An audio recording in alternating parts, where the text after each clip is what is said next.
You're about to watch a great interview on TYT Interviews. If you want to watch them live, members are the only ones who get to do that. TYTnetwork.com/join. Become a member. Enjoy the interviews as they happen. All right, welcome to TYT Interviews. Great interview for you guys today. It's about the book, New Power, How Power Works in Our Hyper-Connected World and How to Make It Work for You.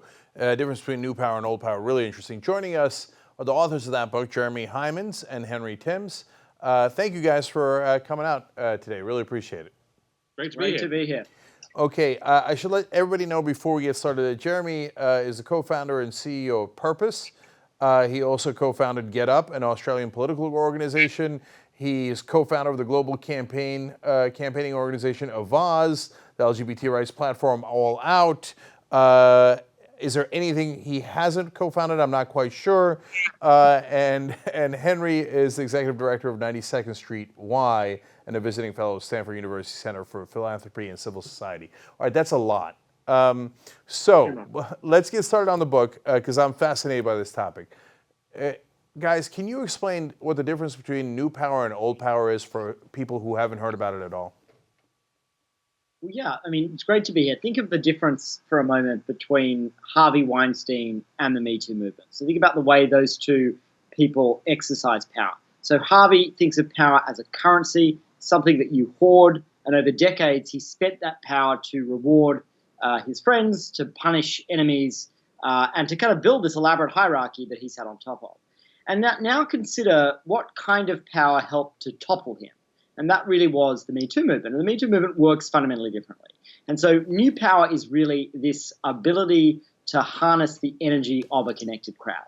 And so if you think about the way the Me Too movement worked, it surged like a current across the world. No one could really hoard that power. There are many leaders. It began with Tarana Burke, but the strength of that movement is the many leaders that it has. And it sort of changes shape as it surges across geographies and across industries.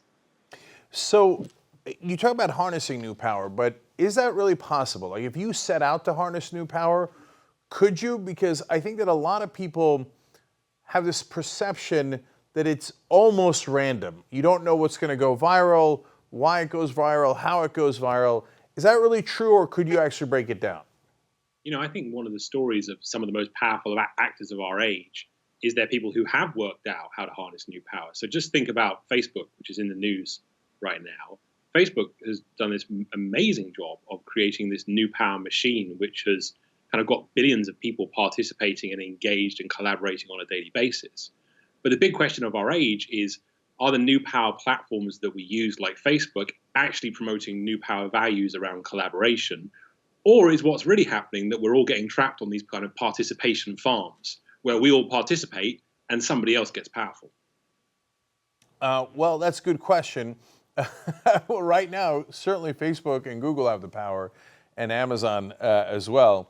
So, but if you're not a gigantic company like Facebook and you want to harness new power for a positive movement, for example, how in the world would you do it? Well, that's really what we break down in the book. So, the book is focused, to your point, about how ordinary people can spread their ideas more effectively, can build movements, can lead in this world of like chaos and crowds. So, for example, on spreading ideas, there are characteristics of spreading ideas today that are so different to the way you did in the 20th century. So we tell the story in the book of a young Scottish schoolgirl called Aqsa Mahmood, and this is a bit of a sobering story, but she effectively became one of ISIS's most effective recruiters of girls from the West. She was a Scottish schoolgirl. She moved over to ISIS, and we studied her techniques. And she created this intimate girl-to-girl network with emojis, with memes, that was kind of perfectly adapted for getting a young girl from the West to join ISIS. And we contrast that with the kind of old power response of the US government, where, when they began the propaganda war against ISIS, they just sort of scramble an F-16 fighter jet and start raining leaflets down on civilian populations. And then when they finally decide to use social media, they do it in this old power way. A point we make is you can use new technologies, but it's really about the way you use them. When the US government used them, they created a Twitter account called Think Again, Turn Away, designed to dissuade potential jihadists with the seal of the US State Department as the profile picture. Yeah, that'll work. It's amazing how clueless they are. I can't believe in the year 2018 we're dropping leaflets. A very World War of us. Anyway, so let's talk about a case of a business. You guys write about Lego and how that company used New Power to escape bankruptcy and transform their company. Super interesting. How? Yeah, so Lego is a really interesting story. They about a decade ago they were on the verge of bankruptcy. That they had decades of success, but they'd overextended themselves. Too many wristwatches, too many theme parks. They brought in a new CEO, and he started to travel around the world and meet what we learned were called the AFOLs, the adult fans of Lego. And these were adults. There may be some viewers who are AFOLs. Maybe many. Feel free to come out of the closet. They found them all, and this is obviously when the internet was on the rise, and people were starting to connect with each other and find each other around the world and create these small groups of people who were doing all sorts of interesting things to create value for Lego. And what Lego really worked out was, rather than kind of rejecting these people as not part of their brand, they started to open up their organization and did something we talk about a lot in the book, which is this skill of structuring for participation, of actually changing the structures of a company so as it makes it much more participatory. So they started to engage with their fan base. They started to build fan clubs. They started to build open innovation platforms so the fans themselves could actually make the next Lego sets. One story we researched was a story of a woman who had been an AFOL, so she'd been an adult fan of Lego. She had never made a Lego set for anyone other than her husband, but she'd learned about what Lego was doing to open up their brand, and she put together a kit of female scientists who had been very underrepresented in the Lego world. That got over 10,000 votes, was made into a kit, and is now available around the world. And Lego became one of the biggest brands in the world because they were very thoughtful about how to channel the energy of the crowd. And that's the message of this book, which is we get confused that we can either have a lot of control or a lot of chaos. And actually, in that middle ground, there's a set of New Power skills where anyone from the local dentist or local activist to a big company can work out how to get the crowd going in the direction of the outcomes they're looking for. So let's stay on Lego for one more second there. So the fans start to suggest things, and then they get likes and upvotes and all those things online. I get that part. Is it that is then engaging so many people that they go and buy more Legos? Like, help me connect the dots to revenue. So just look right now on the internet how much fan created content there is around the brand. Like, one of the things we talk about in the book is this kind of participation scale, which is what are you inviting people to do? And typically brands would just say, buy my product. What Lego is doing is saying, buy the product, create with the product, share with the product, create videos around the product, create fan websites around the product. There's this huge value creation network, none of which is on the Lego payroll, but it does all sorts of things for the company, from marketing to sales to promotion. And that's the great skill of the 21st century, which is to mobilize those people off your payroll to do so much more than simply consume. Okay, and in another part of the book, you guys talk about organizing picnics versus organizing pickets. So that's a fun turn of phrase. What does it mean? So we really contrast Uber and Lyft as two very different. They're both New Power platforms. They understand this model, but they've got such different mindsets. So think of Uber, where its own drivers have been unionizing against it, whereas Lyft has been much more effective at cultivating its drivers and making them feel valued, like they're part of a community. So, for example, Uber really refused to allow its own drivers to communicate with each other sideways, to form community, whereas Lyft encouraged that community and actually facilitated them to meet and have picnics with each other. And so actually, the business models are almost identical. And, the share of economic value that the drivers are getting is very similar. The difference is this cultivation of their New Power communities, what we call their platform cultures. Do the old power guys still have the overwhelming majority of power? And could they snuff out New Power? Yeah, I think really the story of our age is actually some of these new actors who have worked out how to keep the best of old power and get the best of new power. We think of them as kind of the co-opters, those people who have got all of the new power and pushed it in the direction that they seek. And so obviously there are platforms who are doing that very well, but there are also around the world these strongmen. There are two of the kind of strongest poles of our time are the poles of the platforms like Facebook and the strongmen who are emerging around the world. And I think one of the clarion calls of the book is to say, in a world where there is much more participation, how do we ensure that people get a lot more powerful? And to do that, we need to make some changes both to the way we think about platforms and to the way we think about government. Okay, so let's talk about some of those bad guys for a second. You guys write about the alt-right's intensity machine. First of all, what does that mean, and then how does it work? So, one of the things that we really point out in the book is that, less than broad popularity, the currency of our age is really intensity. So people who are able to generate real passion. And they often are doing that using these new power techniques that we lay out in the book.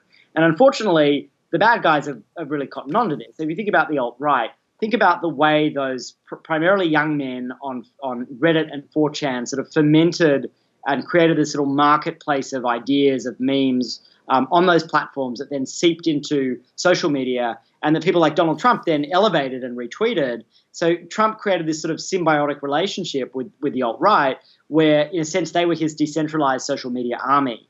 And he was the one who was empowering and elevating their voices.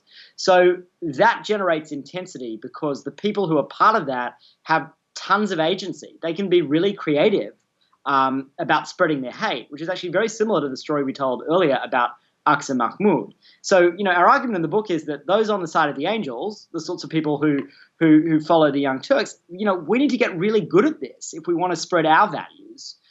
Because the other side, particularly people who have no kind of moral constraints, are going to be very effective at these techniques. So that actually leads to two different really interesting things. So one is that they get to be more driven by the audience in a sense. And look, we try to be as driven as possible by the audience and the Young Turks. I want the audience to realize they're the Young Turks.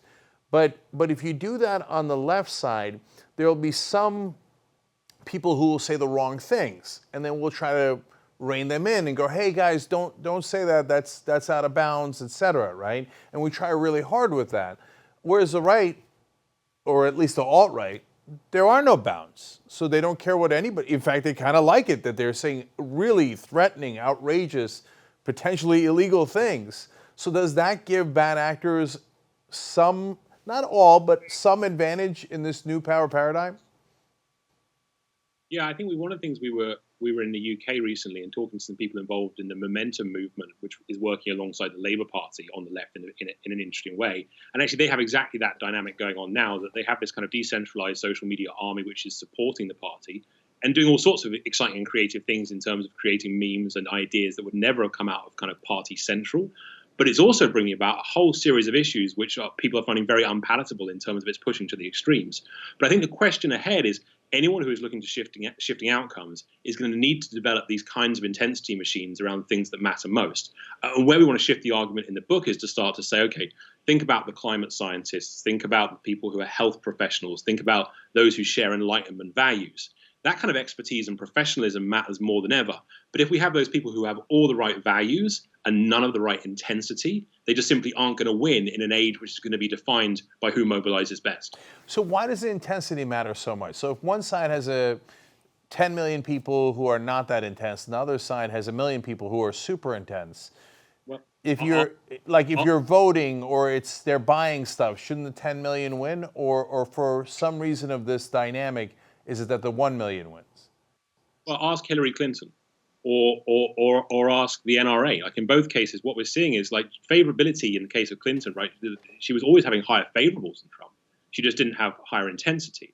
And with the NRA, 90% of people believe in the kind of right gun control movements we would all think and support. But when it comes down to the moments those battles come about, they get out-dialed and out-activated by that 10% of people who are going to come down the side of the NRA. And these dynamics even extend to business. I was talking to a guy who runs a big media company the other day, and he was saying his lens has shifted completely from my job used to be to get as much scale as I could, as many millions of people. What he's now focused on is how can I get the right smaller millions of people who are much more intensively activated around my company, because that's where the value of my brand is headed next. So I get it, because if you are more intense, you're more likely to take action. So, and action is what matters, whether it's voting or buying or however it manifests itself in these different situations. So now let's talk about one more strain of this political considerations here, because I mentioned the second part. The second part is it appears that the Democrats, or at least as they're currently constituted in America, have another disadvantage here, which is that Trump enables and activates his base, the one that you guys mentioned, doing the memes, the 4chans, right or wrong, moral or immoral, etc. But he listens to them and gives them power, and they give power back to him.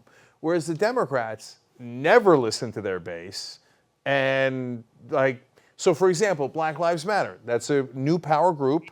They've gotten a tremendous amount of attention, and they're fighting for all the right issues. But the problem is, on the side of actual power, people who pass bills, etc., they don't have any actual allies. So then, to me, it looks like they've run into a dead end because of that. So do you need someone in old power, like in this case it would be the Democratic Party, to actually do the things that you're pushing them to do and all this intensity is going towards? Yeah, I mean, the dynamic we describe in the book is that in these situations, you need what we call relay between old power and new power. So you think about, the Parkland kids. They've got this extraordinary new power repertoire. They've really broken through in a way that shows this extraordinary capability. They're going to need to form alliances with old power institutions to push the salience and energy they've created into the halls of power and ultimately into policy change.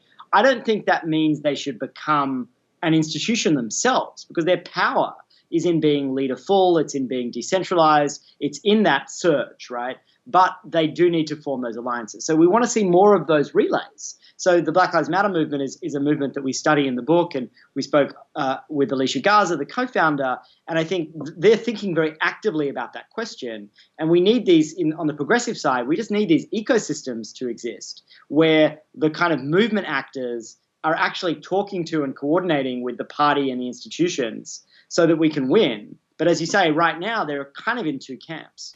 Yeah, and look, I talking to you guys, it becomes even clearer that what new power has to do in the case of the Democratic Party is replace old power, because those guys, they're not going to listen. They just don't. It's not in their DNA. They don't believe in people, and that's why they've lost touch and are considered the party of elites, even though the Republicans represent the donors more, right? So I think they just got to get replaced, and that's the intensity that it is needed to do the voting and for new power to win over old power. So I understand all that. But we have about 5 minutes left, so I want to do a fun test case with you guys.